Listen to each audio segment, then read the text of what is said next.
Hey kids, do you remember SpikeTV? Can throw one instead! Can you fart so hard your balls explode? Yeah. SpikeTV had a wide variety of content in the mid-2000s, considering you were the target demographic of males from mid-teens to early 30s. Who could forget such classics as 1,000 Ways to Die, Blade, the series, Stan Lee's Stripperella, World's Most Amazing Videos, or the endless reruns of Cops. But while each of these series are just something else in their own right, SpikeTV had another show that spoke the most to a young Cody: Deadliest Warrior. Now there's two ways you might have reacted to the mere utterance of those words. Either you're left confused and puzzled, or on the other hand,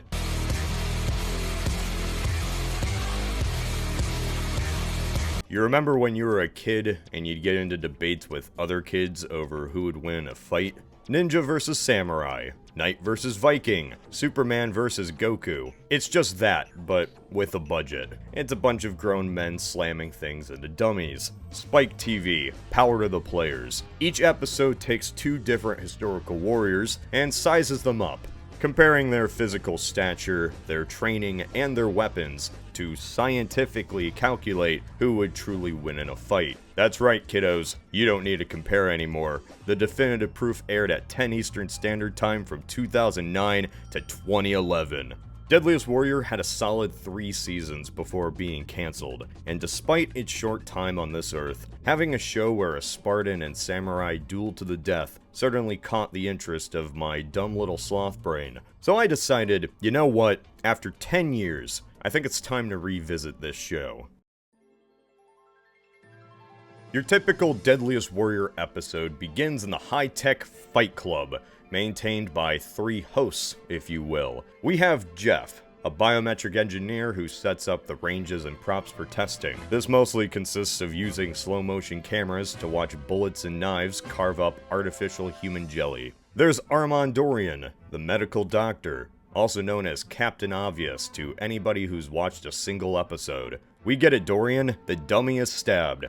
This man has no head, Dorian. This dummy is charred and in pieces. You don't need a medical license to know that's not good. Then the tech nerd, the guy with the computer, Max Geiger. Yes, that's his real name. With the power of Excel on his side, he enters all of the data conducted by slamming old weapons into dummies and throws it in the blender to create a simulation that determines who's the American Ninja Warrior. Matchups are split between warriors with a similar technological level.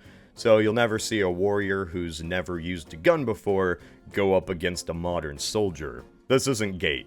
2 weapon experts are brought in for both teams, ranging from former Spetsnaz to Viet Cong, or with the more historical warriors, guys that just really trained a lot in these combat styles. Even a few wereaboos along the way. Because of this, every episode is a contest. Weapon experts aren't just testing out knives and guns, but competing against the enemy team to win. The better a demonstrator is at testing out their respective weapons, the more that factors into the simulation. Now, because of that, all of these teams take this really seriously. I don't know how much of this is for the camera or reality show drama, but it leads to hilarious situations where 2 groups who normally would never be in conflict spend the whole time shit-talking. And the Aztec guys, they really got into it. Jesus, do I get demonetized for showing this? But you know, it's a competition. People want to win. Just don't go overboard, like, come on, this is airing on SpikeTV. You decapitated a dummy, you didn't win a war. Calm down. So while this does get pretty intense, it at least adds an interesting element to a show that would normally just be testing out old weapons. It pumps some testosterone and game fuel into the show. And when I mean test weapons, I mean they test any weapon, any at all, used against a variety of targets, dummies, pigs, questionable mannequins, and even a horse. And because this is SpikeTV and a show for men, every single target bleeds, even paper targets. How? why, after all this scientific research and doodadery, they enter all the very important information into the simulator for the episode to end in a giant climax. A recreation. Ooh. The simulation is basically just going through the fight 1,000 times, and whoever gets more kills wins. These recreations, in a way, are just kind of symbolic metaphors. It's like a representation. They have the production value and energy of something me and my friends would have made in high school.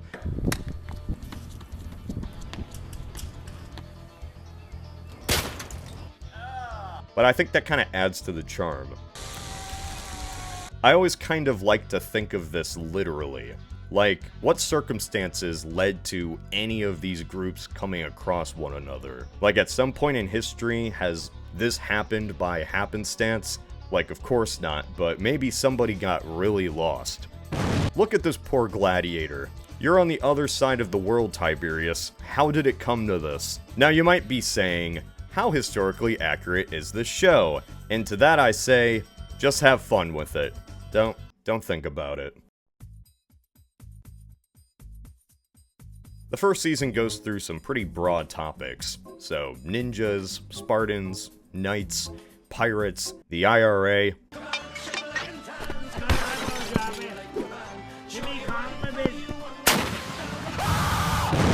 And as they kind of went through all of those topics, they needed to get a little bit more specific. You know, sometimes there just isn't enough content. I get that.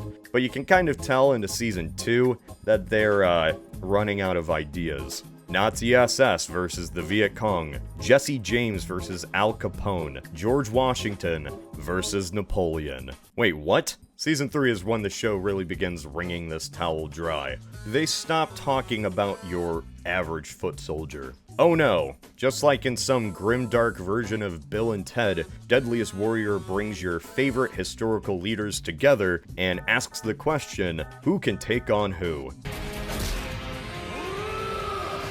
Joan of Arc versus William the Conqueror, Saddam Hussein versus Pol Pot, and Teddy Roosevelt versus Lawrence of Arabia.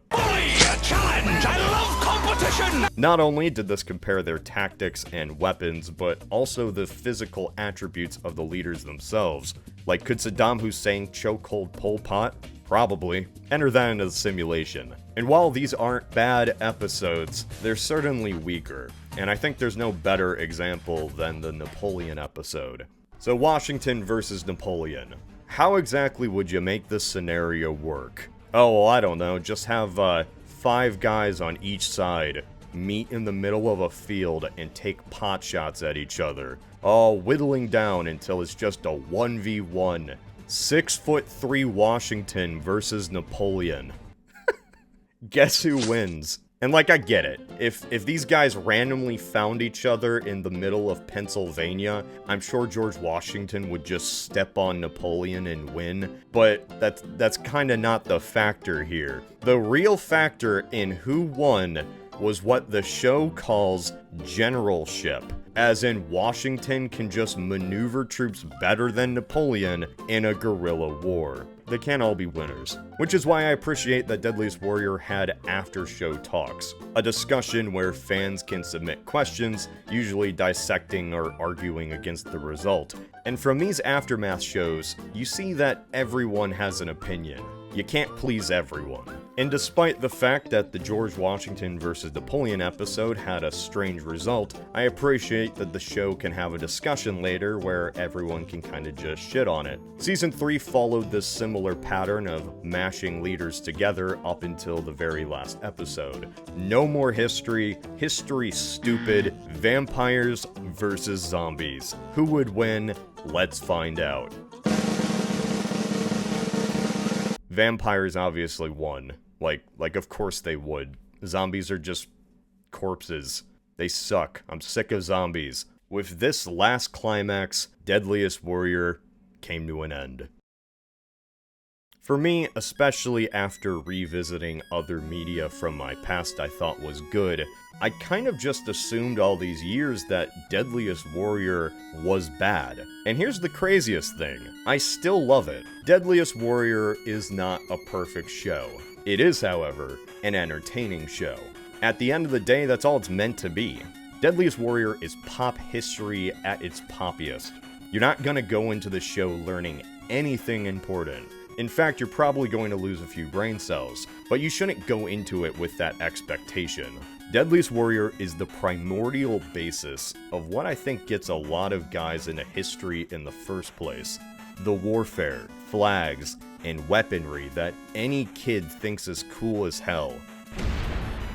What's better than this? Guys being dudes. Like, what got you into history? Was it the complex ideological bases of governments that haven't existed for decades? Hell no! It's just to see knights fight each other. It's to see warfare, guys debating over who would win, discussions we've all had. So while I started this video prepared to make fun of a decade-old show from SpikeTV, I came out of this happy that it wasn't the trash fire I was expecting. It's not perfect, but I'm glad a show that influenced my interests to this very day still holds up. So if you're ever bored, drink a few beers and watch some dummies get destroyed. It's a good time.